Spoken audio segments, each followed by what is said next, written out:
Now, let's move on into the issues of the novel. First is handling of heavy issues. Some critics argue that the novel tries to cover too many serious topics like rape, suicide, drugs, abortion, and domestic violence in a short space, which may seem rushed or emotionally overwhelming. So in here no is one common criticism of the novel no is that it tries to talk about too many serious topics in a short amount of time. So the book includes issues like sexual abuse, suicide, drug use, abortion, and domestic violence. So all in less than 250 pages. So some readers know feels that the story jumps too quickly from one heavy topic to another without fully exploring them. Like for example, Charlie's friends no abortion or his own past abuse are mentioned briefly and then not discussed much. So because these are such important and emotional topics, rushing through them can make the story feel too fast or emotionally confusing. So this becomes a problem no because it can seem like the book no is not giving enough attention or care to each issue. For the young readers especially, it might feel overwhelming or even upsetting to read about so many painful things happening so close together. Some people worry that this might make the serious topics feel less important or not fully understood. So while the book no wants to show what many teens go through, critics believe that it would have been better to focus on fewer issues and explore them more deeply so the emotional impact would feel stronger and more real. So next is um, controversial themes for young readers. So the novel has been widely challenged and banned in school due to its explicit content like sex, drugs, homosexuality, and abuse. Critics say it's inappropriate for its target teen audience, though supporters argue that these are exactly the issues teens need to see or discuss honestly. So in here no is that the novel no has been challenged and banned in many schools because it includes topics like sex, drug use, homosexuality, and abuse, which some adults believe are too mature or inappropriate for the kanang mga younger readers or sa mga teenager. Critics worry that exposing younger readers to this subject might encourage risky behavior or make them uncomfortable. They argue that such explicit context should not be part of school reading because it could be harmful or upsetting. However, this become an issue because the book is actually trying to reflect the real struggles many teens face. Supporters believe that hiding these topics does not protect ng mga younger people or mga younger readers. Instead, open and honest stories like this can um, help them feel seen, understood, and more pretend to deal with difficult issues in their own lives. So next is romanticization of mental illness. So this concern that Charlie's emotional pain is overly romanticized, making his suffering seem poetic rather than serious. So the narrative can come off as emo or sentimental to some critics, especially given Charlie's voice. So in here no is that it is also one of the issue no because some critics know here kanang with the novel no kanang the perks of being a wallflower is that it seems to romanticize mental illness, no, especially through Charlie's emotional and poetic way of expressing his pain. So instead of showing mental health struggles as serious and complex, the book sometimes makes them seem beautiful or artistic, so which can send the wrong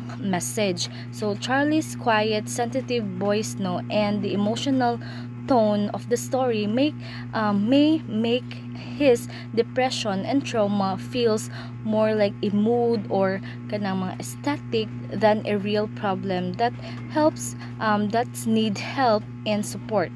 So this is a concern because it could lead, no, to mga younger readers to misunderstood mental illness. So seeing it as sometimes kanang mysterious or dramatic rather than something that should be treated with care, therapy, and proper attention.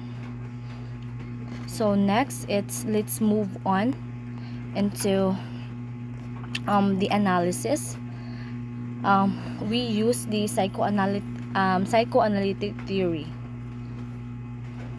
First is the id. So in the line, no, I touched her breast and just stopped. I stopped her hand and I said, I'm sorry.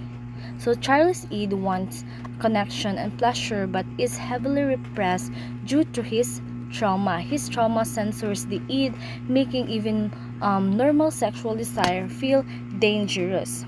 So in here, no, in the id is that in Charlie's case, no, the id is profoundly repressed due to childhood sexual abuse by his aunt Helen. So this trauma, no, is buried deep in his subconscious and it's kanang present is only hinted at until late in the novel. So Charlie's id, no, manifests subtly in his emotional breakdowns, his detachments during romantic or sexual moments, and his passive reaction to experience that would normally evoke strong emotional responses. So when he tries to become intimate with Sam, he suddenly panics and stops her. Like sa ihang line, I touched her breast and just stopped. I stopped her hand and I said, I'm sorry. So this scene, no, shows the id's desire suffocating, so but being immediately blocked by repressed trauma. So Charlie's kanang inability to understand or express his sexual instincts is a sign that his id is stunned and deeply conflicted, a hallmark or of unresolved psychological trauma. Next is the superego. So in the line, I don't know how I'm supposed to be. I'm not a very good person. So the superego, no, in Charles overrides his desire with intense guilt, shame, and a need to be morally good. It suppresses the id, keeping Charlie emotionally constrained. So in here, no, in Charlie's superego, no, or moral conscience is highly developed to the point of becoming oppressive. So the Reno is that in Charlie's case, no, it is shaped by both his family and his cultural upbringing. So Charlie blames, no, himself for his aunt Helen kanang death, even though it wasn't his fault, right? So she was on her way to buy me sa line ni kuan ni Aunt Nia is that she was on her way to buy me a birthday present when she died. So this guilt, no, becomes symbolic. So he unknowingly associate his kanang her death, no, ang that's yung auntie, with his own worth and innocence. So the superego, no, also controls his interaction with others. So he is constantly trying to please his teachers and friends, often at the at cost, no, of his own emotional needs. So this overwhelming sense of responsibility and guilt, no, is a classic sign of a dominant superego. Rather than rebelling or asserting himself, no, Charlie expresses anger instead of kanang punishes himself emotionally, convinced that he must be bad for feeling pressure or wanting affection, no, wanting affection. So his moral rigidity keeps him for kanang assessing or even understanding the motivation of his own behavior. And the last is the ego. So in the line, no, it's much easier to know not to know things sometimes. So the know is that Charlie's ego is fragile. He suppresses trauma, the id, and obeys guilt, which is the superego, but the strain becomes too much, leading to emotional collapse and hospitalization. Only through therapy, external ego support, can he start rebalancing his psyche.